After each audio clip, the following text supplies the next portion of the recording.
What's up, guys? We're outside of Salt Lake City, Utah right now, running some trails, and we're going to be bringing you a review on these Bilstein 5160 rear shocks. So let's jump into all the details. The 5160 basically takes everything you probably already know and love from Bilstein's shocks and just updates it a little bit more and adds a bit more off-road capability.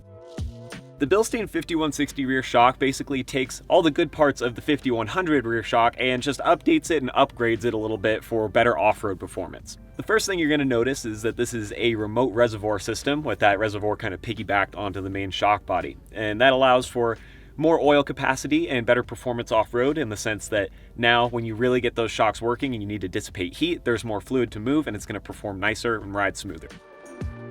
Speaking of riding smooth off-road, we have spent a lot of time with these in the dirt, hitting different trails and different terrain, so make sure you hit subscribe so you don't miss out on any of the videos where we're actually taking this thing out and really beating on it.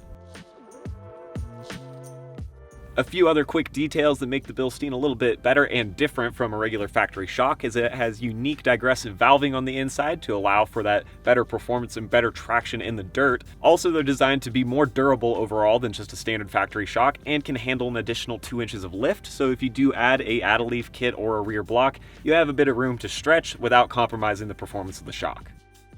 Now, with all the specs out of the way, let's talk about how they actually drive on the truck.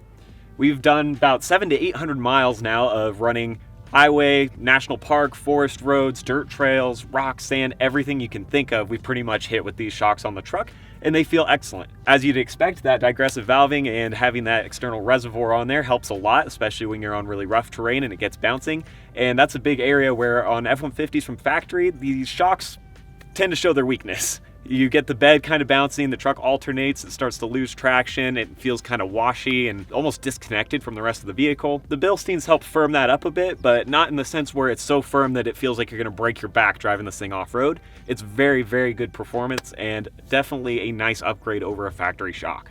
Now, obviously, the off-road performance is excellent, but you spend a majority of time driving your truck on the street, these perform great on the street.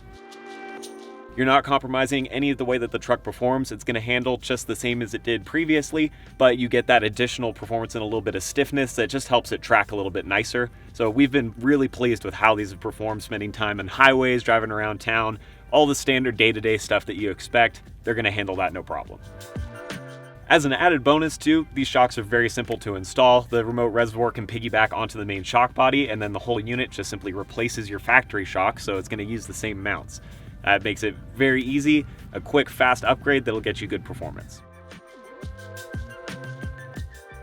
Overall, we've been very pleased with the Bilstein 5160s, and if you want to pick up a set for your F150, make sure you head down the description, click those links so you can check them out, and we'll see you guys out on the trails.